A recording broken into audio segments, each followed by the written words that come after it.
Hi, and welcome to the Family Talk Pod. My name is Luke Stehr, and I'm Community Engagement Coordinator here at First Baptist. And probably more importantly, I'm also the dad to two small girls, ages 5 and 2.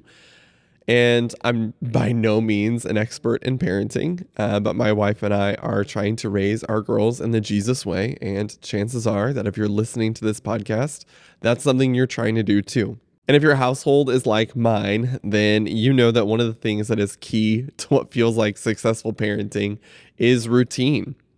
And we essentially teach all of what we're trying to get our kids to do through routines. That's true whether we're trying to teach them how to sleep through the night or how to use the toilet or tie their shoes or ride a bike or more complex behaviors. We do it through repetitive, habitual routines. This is no less true when we think about raising our kids to follow Jesus. And coincidentally, habits are how we grow in that relationship too. So today, I want to talk with you about creating a habit of blessing your kids so that we can reinforce to them how much God loves them and how much you love them. So in my house, one of the ways that we do this is through a bedtime blessing. And I'm going to just be upfront and acknowledge that I stole this from a guy named Justin Whitmerle Early, who has written some amazing stuff on the habits of the household. Now, bedtime is a very chaotic process at my house, and despite our best efforts, it's always messy. We have two high energy, very creative, and very silly little girls.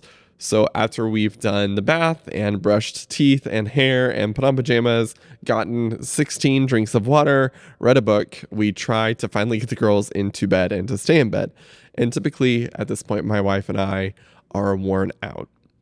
We're ready to move on to finishing up whatever chores we have left for the night or just ready to crash because we're tired from the end of the day. And it's easy for frustration to run high. But once we've managed to wrestle them into bed, we take a minute with each of our daughters and we do our best to follow this very simple format of a blessing. So I say, "Can you see my eyes?" And because I have little girls, I touch my eyes and they say yes. And then I say, "Can you see that I can see your eyes?" And I touch their eyes.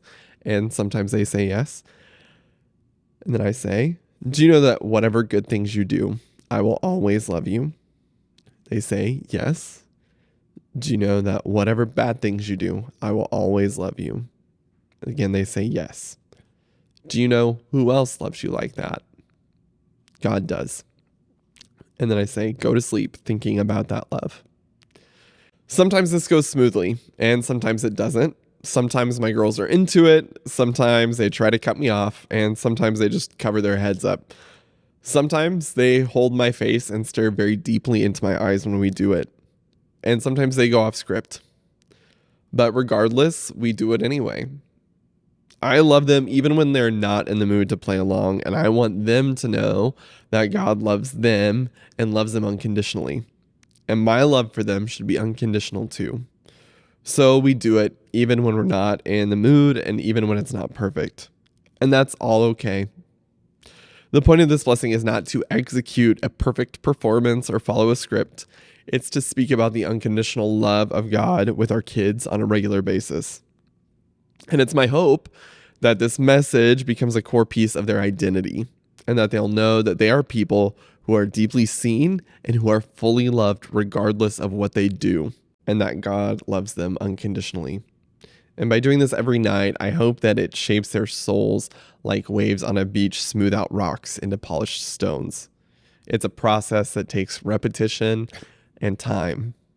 And it's also a really good reminder for me when I'm frustrated with two little bodies who are overtired and antsy that I love them no matter what they do. This shapes my soul and my relationship with them as much as it shapes theirs. So I'd like to invite you to think about creating a rhythm of blessing in your home with your kids. Feel free to copy ours because I just copied it from someone else. And I also want to encourage you to use the Family Talk box. It's got some great conversation prompts. So as you go about the week, look for opportunities to have conversations as a family and use the tools on the cards within your box. And let us know how it's going in your family. Don't forget to talk.